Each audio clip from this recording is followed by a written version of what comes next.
Restaurant, IT service, manufacturing unit या कोई भी दुकान खोलना चाहते हो, मध्य प्रदेश के बेरोजगार हो, लड़की हो या लड़का, आपके लिए यह योजना बहुत ही ज़्यादा आवश्यक हो सकती है।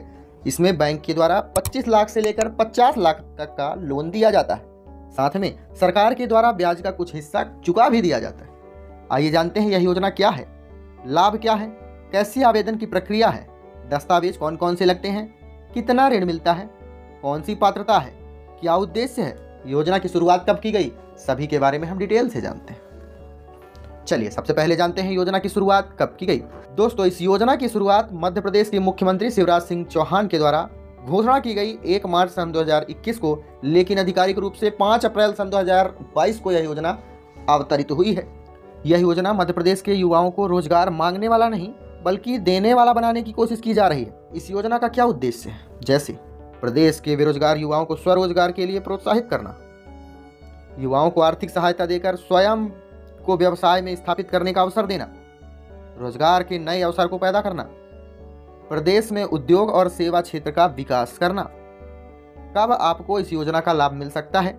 यदि आप मध्य प्रदेश के निवासी हैं तो इस योजना का लाभ उठा सकते हैं। दूसरा, आप 18 साल से 40 वर्ष के बीच में होने चाहिए। तीसरा, न्यूनतम आप कम से कम 12वीं पास होने चाहिए। दोस्तों, ऋण और आर्थिक सहायता कितनी मिलेगी?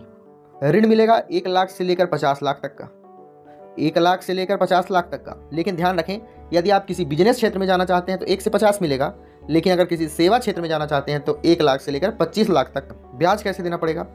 ब्याज जितना आपको देना पड़ेगा उसका 3% राज्य सरकार के द्वारा दिया जाता है। ऋण की अवधि में यह ब्याज सब्सिडी सीधे बैंक खाते में ट्रांसफर की जाती है। अगर गारंटी शुल्क की बात करें तो पूर्ण रूप से राज्य सरकार के द्वारा दिया जाता है। दस्तावेज कौन कौन से लगेंगे? आधार कार्ड, पैन कार्ड, निवास प्रमाण पत्र, शैक्षणिक योग्यता के लिए आपके पास रिजल्ट होगा, पासपोर्ट की photo, mobile number, email ID, bank passbook, ये सभी तो आपके पास रहता है। साथ में जाति प्रमाण पत्र होना चाहिए, यदि आप जाति प्रमाण पत्र दे सकें तो। आवेदन की क्या प्रक्रिया होगी? MP ऑनलाइन में आप जाकर आवेदन कर सकते हैं। आवेदन के बाद जिला व्यापार एवं उद्योग केंद्र में जाकर इसकी जाँच की जाएगी। संबंधित बैंक को यह खाता भेजा जाएगा। किसी भी बैंक से आप इसका लाभ उठा सकते हैं। क्या लाभ होगा दोस्तों हमको? युवा खुद का उद्योग शुरू कर सकेंगे, रोजगार के अवसर बढ़ेंगे, प्रदेश की अर्थव्यवस्था मजबूत होगी, युवा रोजगार देने वाले बनते हैं। इस तरह की और महत्वपूर्ण योजनाओं के लिए आप हमसे जुड़ सकते हैं। धन्यवाद।